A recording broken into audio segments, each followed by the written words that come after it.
Good morning very much उम्मीद करता हूँ कि आप सारे खैरियत से ही होंगे। आज जो टॉपिक हम आपको पढ़ा रहे हैं वो बहुत ज़्यादा इम्पोर्टेंट टॉपिक है। This is basic concept.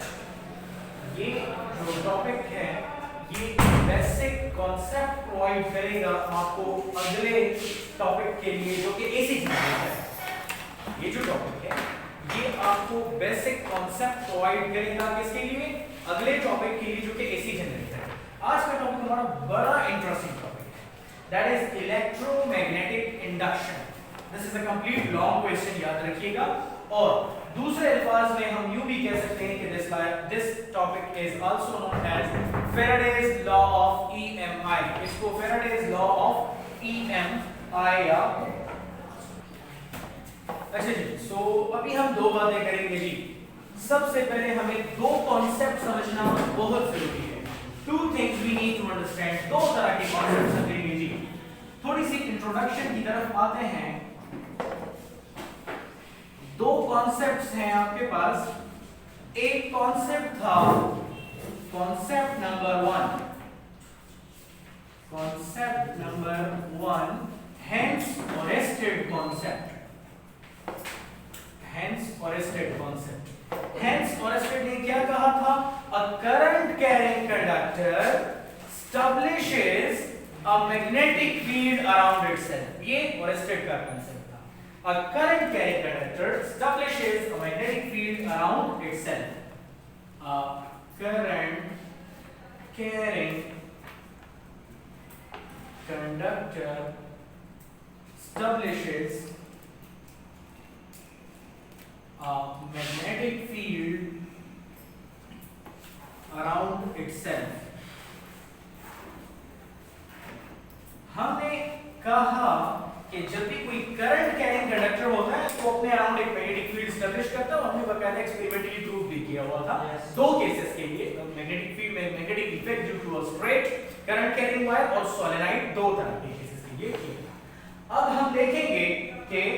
हम देखेंगे कि आपके पास दूसरा कॉन्सेप्ट क्या है। इस कॉन्सेप्ट में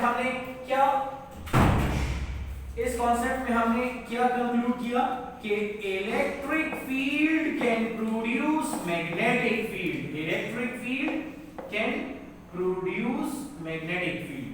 करंट कैरिंग कंडक्टर असल में इलेक्ट्रिक फील्ड शो कर रहा है और उस करंट कैरिंग कंडक्टर के अराउंड मैग्नेटिक फील्ड प्रोड्यूस हो गया। मतलब इलेक्ट्रिक फील्ड जो है वो मैग्नेटिक फील्ड प्रोड्यूस कर सकता है। ये पहला कॉन्सेप्ट था ऑरेस्टेड ने हमें बता दिया। अब आएंगे जरा दूसरे कॉन्सेप्ट की तरफ। Concept number 2। लोगों ने सवाल करना शुरू कर दिया। People started asking questions. Is reverse possible? अभी तो आप कह रहे हैं कि इलेक्ट्रिक फील्ड से मैग्नेटिक फील्ड प्रोड्यूस हो सकता है। क्या मैग्नेटिक फील्ड से भी इलेक्ट्रिक फील्ड प्रोड्यूस हो सकता है? ये उस टाइम का बड़ा एक चैलेंजिंग क्वेश्चन था। अब इस क्वेश्चन को आंसर करने के लिए एक और साइंटिस्ट आ गया। उसने एक कॉन्सेप्ट दे दिया। उसका नाम था माइकलसन फैराडे। क्या नाम था उसका? Michelson Faraday. उसने कहा यस, अगर आप मैग्नेटिक फील्ड को चेंज करते हैं तो इलेक्ट्रिक फील्ड प्रोड्यूस हो सकता है। If we change the magnetic field electric field can produce. ये उसका अपना कॉन्सेप्ट था। लोगों ने कहा क्या प्रूव करके बताएं। फिजिक्स में तो कोई बात वैसे नहीं होती ना, आपने उसका एक्सपेरिमेंटल प्रूफ देना होता है। तो बाकायदा उसने एक एक्सपेरिमेंट किया और बाकायदा करके बताया। चलिए हम डिस्कस करते हैं। Concept number 2। Michelson Faraday.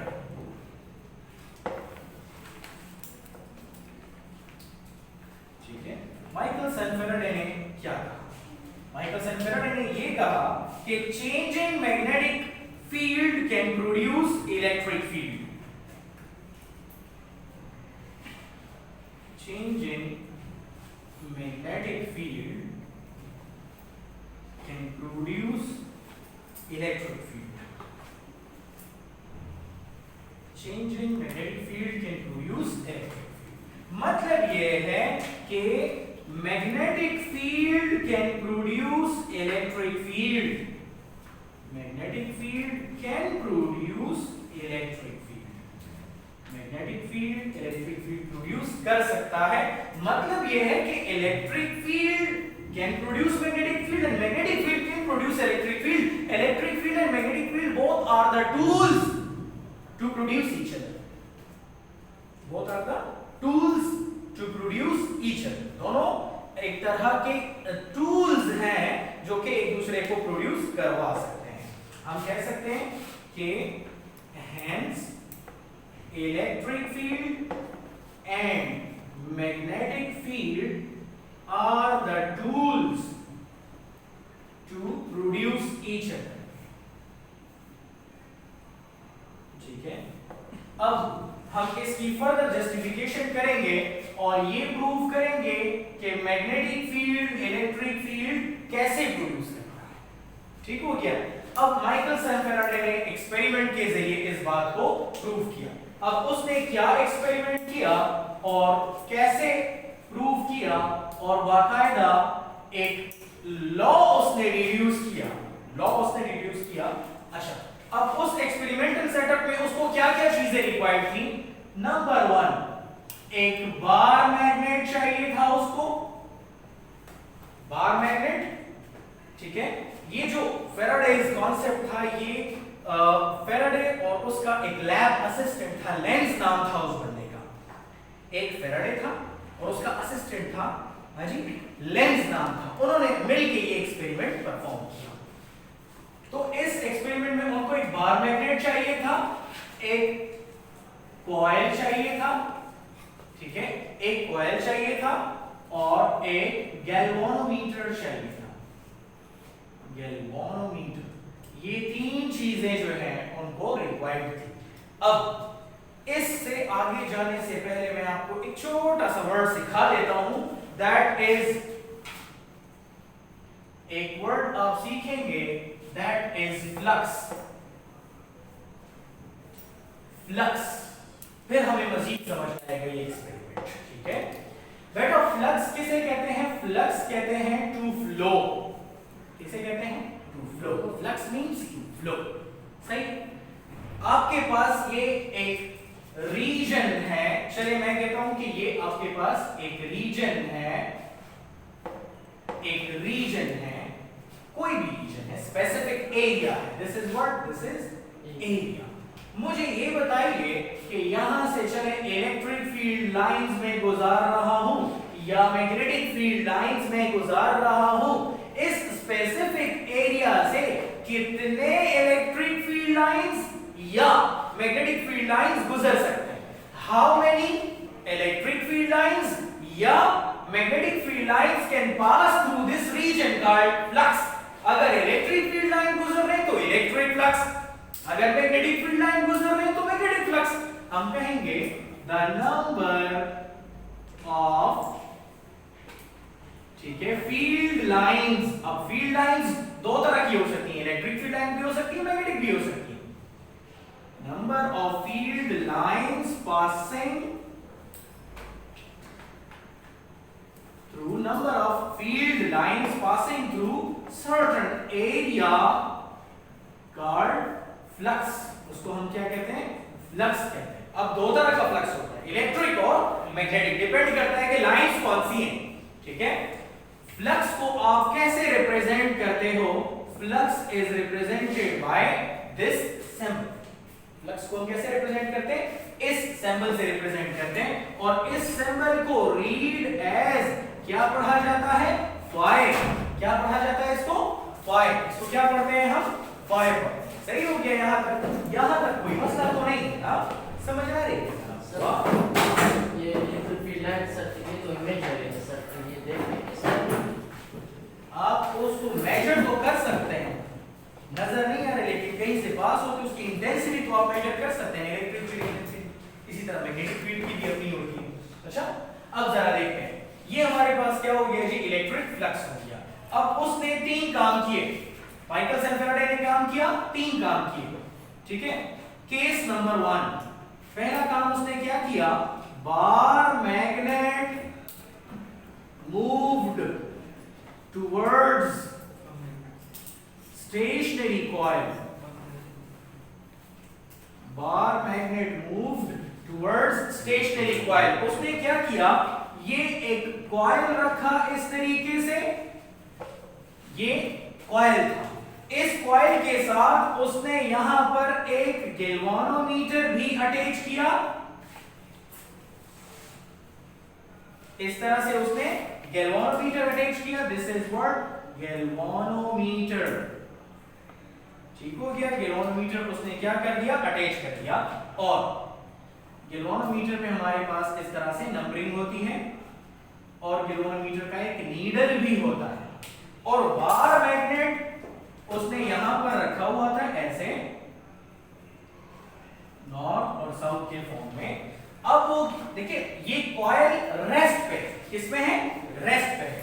बार मैग्नेट मूव्ड, बार मैग्नेट को मूव करवाया, ठीक है, towards what, stationary coil. Coil को रेस्ट में रखा है और बार मैग्नेट को टुवर्ड्स मूव करवा रहा है। कहां मूव करवा रहा है, टुवर्ड्स मूव करवा रहा है। जैसे ही उसने बार मैग्नेट को टुवर्ड्स मूव करवाया, जैसे ही नजदीक ला रहा था बार मैग्नेट को, उसने ऑब्जर्व किया कि ज्यादा से ज्यादा मैग्नेटिक फील्ड लाइंस इस कॉइल के अंदर से पास होना शुरू हो गई। जैसे वो बार मैग्नेट को नजदीक लेकर आ रहा था, ज्यादा से ज्यादा मैग्नेटिक फील्ड लाइन इस कॉइल के अंदर से पास हो रहे थे। Number of field lines passing through a certain region या एरिया वाज ग्रेटर।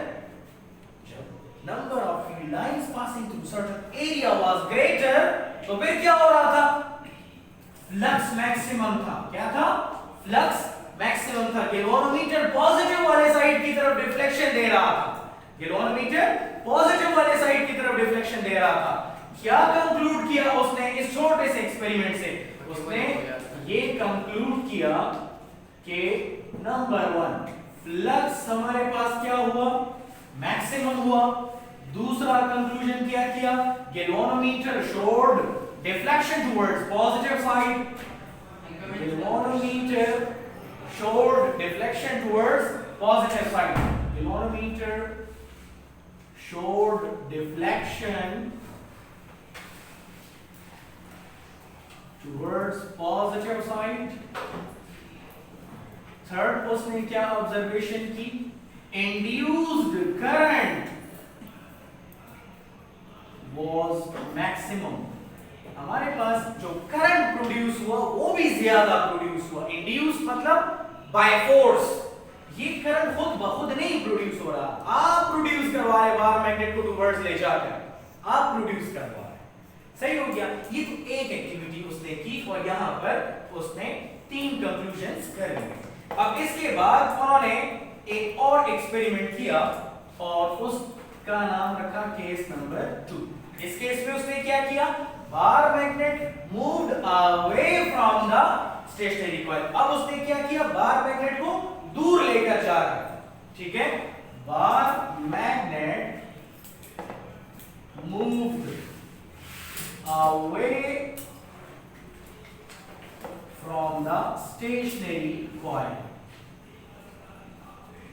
ठीक है। बार मैग्नेट को उसने away from the stationary coil ले जाया और जैसे ही उसने बार मैग्नेट को away from the stationary coil ले जाया तो फिर क्या हुआ, और से देखिए, द सेम कॉइल उसके पास है, वही कॉइल उसके पास था, वही गैल्वानोमीटर के साथ कनेक्टेड था, सेम गैल्वानोमीटर है,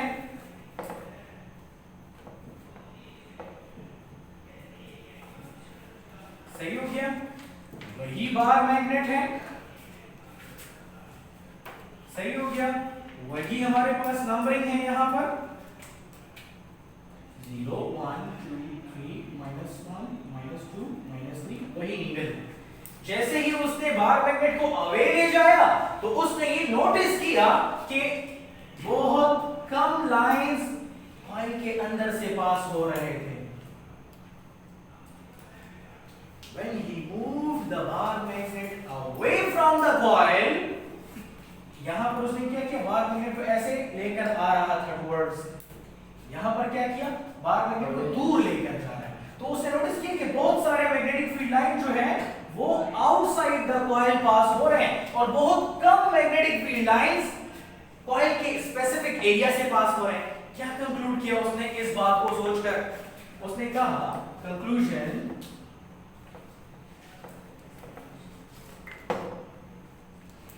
क्या कंक्लूड किया? नंबर 1, पहली बात ये कंक्लूड की कि फ्लक्स हमारे पास क्या हुआ? मिनिमम हुआ। Galvanometer showed deflection in the negative direction. Galvanometer जो है वो नेगेटिव डायरेक्शन में रीडिंग शो कर रहा है, ठीक है। Galvanometer showed deflection in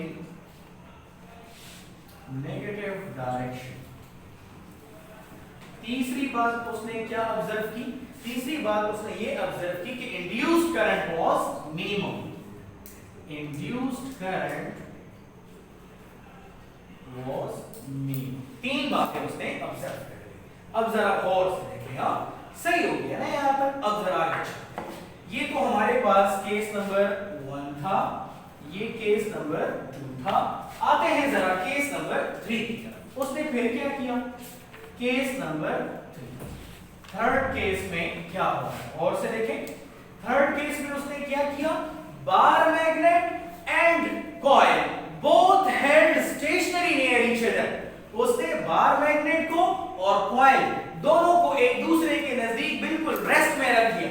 what he observe, उसने क्या ऑब्जर्व किया? उसने ये ऑब्जर्व किया गैल्वेनोमीटर कोई डिफ्लेक्शन नहीं शो कर रहा। इंड्यूस करंट क्या है? 0 है। समझ आ रही है ना? तो उसने थर्ड केस में क्या किया? बार मैग्नेट एंड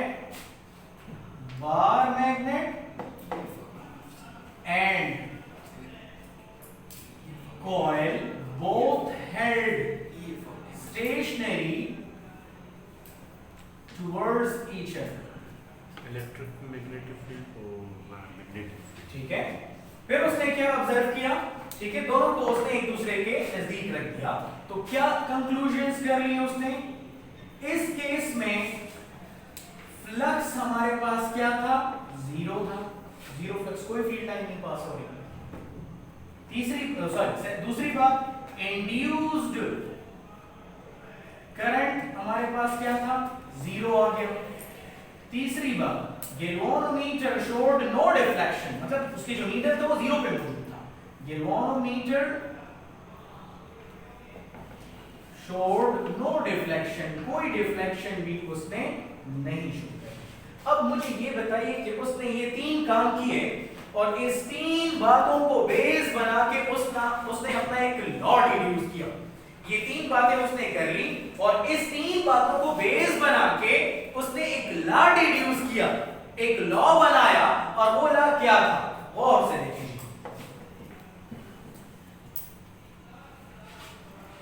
मुझे ये बताइए कि जब मैं बार मैग्नेट को टुवर्ड्स ला रहा था, जब अवे ले जा रहा था, बार मैग्नेट को टुवर्ड्स ला रहा था, फ्लक्स मैक्सिमम, सब कुछ मैक्सिमम। बार मैग्नेट को अवे ले जा रहा था, फ्लक्स मिनिमम, सब कुछ मिनिमम। ऐसे यस। जब मूव नहीं करवा रहा था बार मैग्नेट को, कोई डिफ्लेक्शन नहीं। क्या मैं कह सकता हूं कि जब वो बार मैग्नेट को क्लोज ला रहा था और अवे ले जा रहा था तो वो चेंज इन मैग्नेटिक फ्लक्स ला रहा था? Flux maximum, flux minimum, flux 0। मतलब टुवर्ड्स या क्लोज लाने से मैग्नेटिक फ्लक्स में चेंज आ रहा था।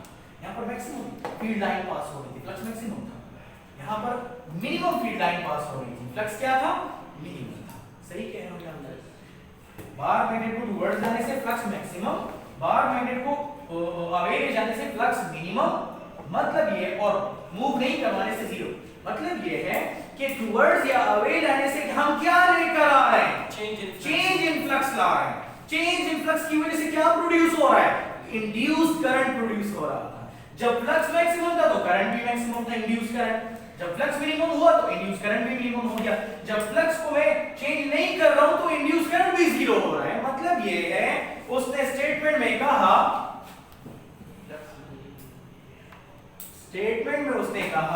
The rate of change of magnetic flux और current produces an induced EMF.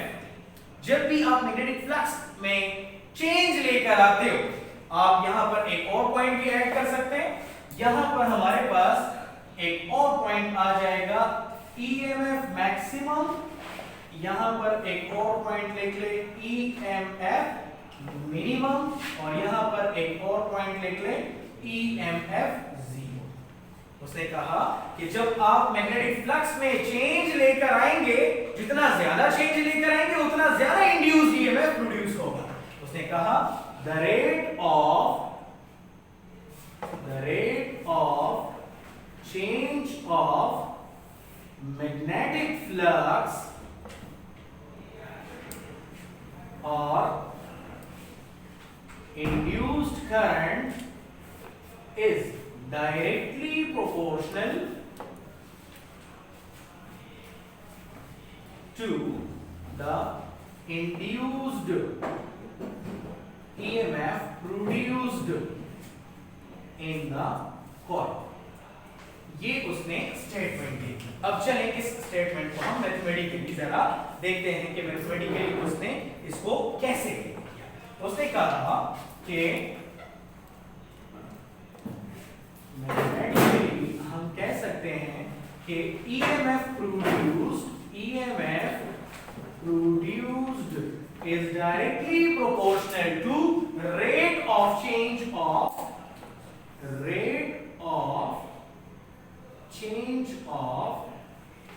current। Induced EMF is directly proportional to rate of change of current। और से देखेंगे, induced EMF को हम लिख सकते हैं EMF directly proportional to del I divided by del T। बेटा सर यहाँ देखिए, लिख सकते हो ऐसा? Yes sir।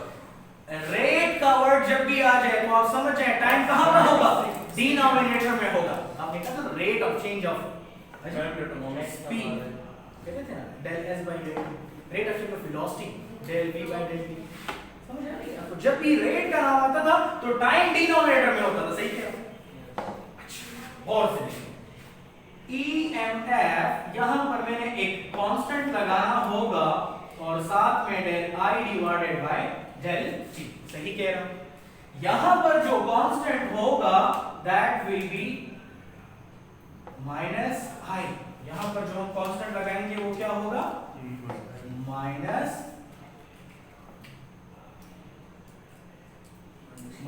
n। अब आप सोच रहे होंगे कि ये माइनस क्या है और ये n क्या है। ये जो मैथमेटिकल एक्सप्रेशन आपको नजर आ रही है, this is called Faraday's law of electromagnetic induction या EMI। इसको हम क्या कहते हैं? Which is required Faraday's law of EMI, which is required equation for Faraday's law of EMI। ये हमारे पास Faraday's law of electromagnetic induction की मैथमेटिकल फॉर्म में। चले अब हम एक्सप्लेन करते हैं वन बाय वन कि ये जो चीजें आपको यहां पर नजर आ रही है ये क्या है। और से देखिए, यहां पर आपके पास ये जो आपको n नजर आ रहा है, n means number of turns in the coil, number of turns in the coil. Coil के अंदर कितने टर्न्स मौजूद हैं? जी टर्न्स जानते हैं? 1 इधर देखिए 1 2 3 4 5 टर्न्स है। टर्न्स समझ रहे हैं? रोटेशन, ठीक है? नंबर ऑफ टर्न्स को रिप्रेजेंट कर रहा है। अब क्वेश्चन ये आ गया, ये माइनस क्या कर रहा है यहां पर? ये नेगेटिव साइन क्या कर रहा है? शाबाश, अपोजिट डायरेक्शन को शो कर रहा है। गौर से देखें, लोगों ने क्वेश्चन करना शुरू कर दिया कि आप हमें ये बताइए कि इंड्यूस्ड EMF और चेंज इन करंट का क्या डायरेक्शन होगा। दो बातें हैं यहां पर। देखिए क्वांटिटीज दो है ना, n तो कांस्टेंट है, उसको तो हटा दे।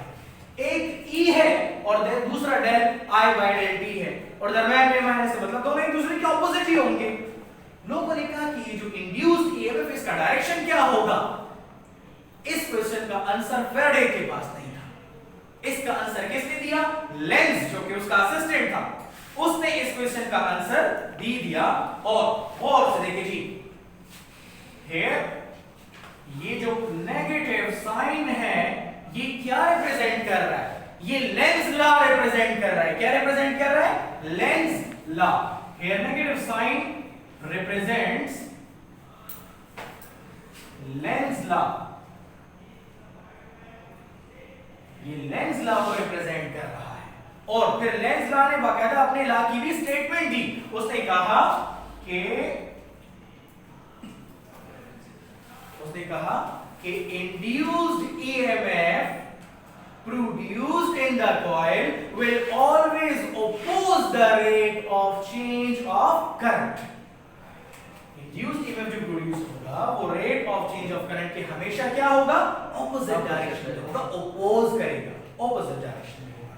उसने कहा कि द रेट ऑफ, या यूं कह ले कि induced EMF produced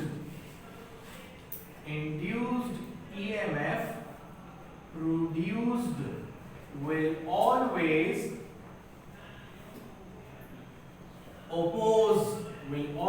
oppose the rate of change of current in the coil. ये हमेशा एक दूसरे को oppose करेंगे, opposite direction में होंगे। सही हो गया। अच्छा याद रखिए ये लेंज लॉ आपको conservation of energy principal show करता है।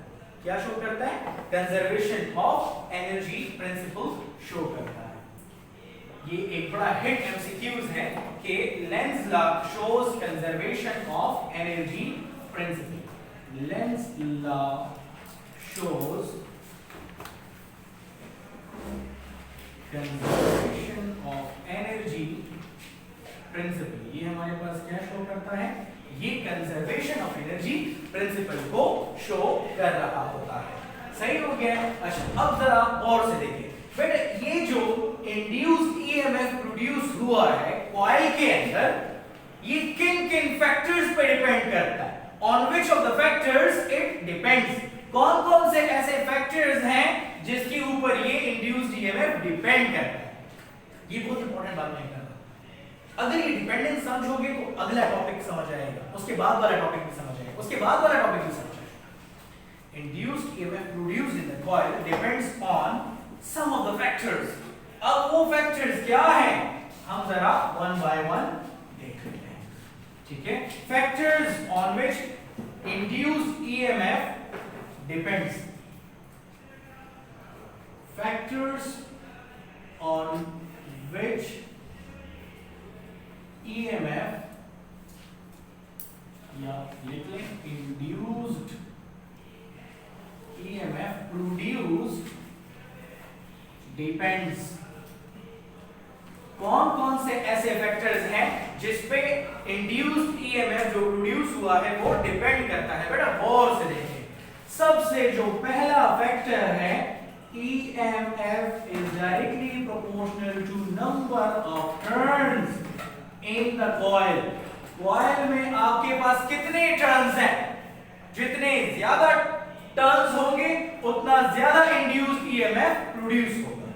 समझ आ रही है? जितना ज्यादा आपने कॉइल के अंदर नंबर ऑफ टर्न्स रखे होंगे उतना ज्यादा इंड्यूस्ड ईएमएफ प्रोड्यूस होगा। दूसरी factor EMF produced is directly proportional to current in the coil। जितना ज्यादा इंड्यूस्ड करंट होगा कॉइल में उतना ज्यादा ईएमएफ प्रोड्यूस होगा। जितना ज्यादा इंड्यूस्ड करंट होगा कॉइल में उतना ज्यादा ईएमएफ प्रोड्यूस होगा। तीसरी बात कि induced EMF also directly proportional to speed of the bar magnet moved.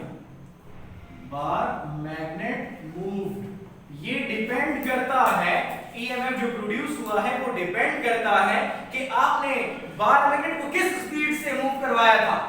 अगर स्लो स्पीड से मूव करवाया है ईएमएफ भी कम होगा, ज्यादा स्पीड से मूव करवाया है इंड्यूस्ड ईएमएफ और भी ज्यादा होगा। Speed of the bar magnet move, ये जो मैं टुवर्ड्स और अवे लेकर जा रहा था तो क्या मैं स्लो स्लो लेकर जा रहा था या तेजी से लेकर जा रहा था, उसके स्पीड पे डिपेंड करता है। सही हो गया? उसके स्पीड के ऊपर भी डिपेंड कर रहा है। सही हो गया? तो इस इक्वेशन से हम स्पीड को कैसे देखेंगे? स्पीड को फाइंड नहीं कर सकते। स्पीड की वजह से आपको ईएमएफ ज्यादा या कम मिलेगा। स्पीड की वजह से आपको ईएमएफ ज्यादा या कम मिल जाएगा। सही हो गया? अच्छा हमारे पास कितने फैक्टर्स थे? हमारे पास 3 फैक्टर्स थे यहाँ पर, हमने 3 फैक्टर्स जो है वो पढ़ लिए कि इंड्यूस्ड ईएमएफ जो जनरेट हुआ है वो किन किन फैक्टर्स के ऊपर डिपेंड कर रहा होता है। सही हो गया? अच्छा,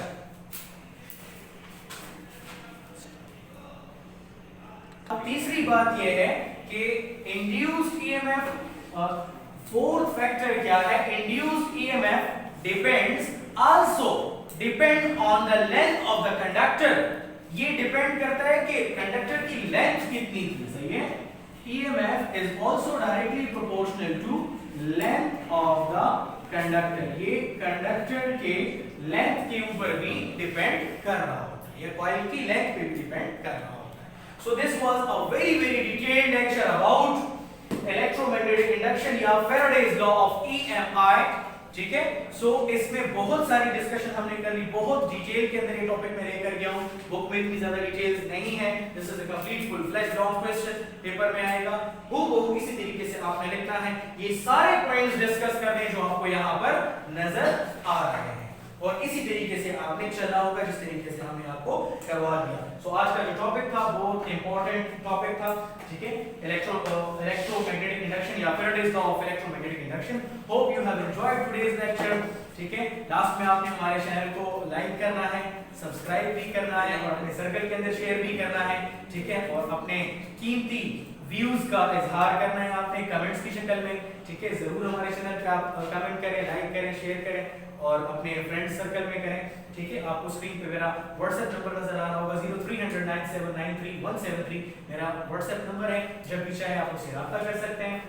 कोई सजेशन हो लेक्चर के हवाले से, मेरे हवाले से, कोई भी सजेशन करना चाहते हैं, कोई इंप्रूवमेंट बताना चाहते हैं, यू आर मोस्ट वेलकम। आप एनी टाइम मुझसे व्हाट्सएप के ऊपर राब्ता कर सकते हैं। हमारे चैनल पे आपको ईमेल भी नजर आ रहा होगा, मेरा अपना फेसबुक पेज भी है, आप फेसबुक पेज के ऊपर जाइए और वहां पर टाइप कीजिए Shahroz Abdullah Hyderabad home tuition service, वहां पर हमारा एक पेज आ जाएगा, तो आप उसको लाइक भी करें, फॉलो भी करें और रेट भी करें।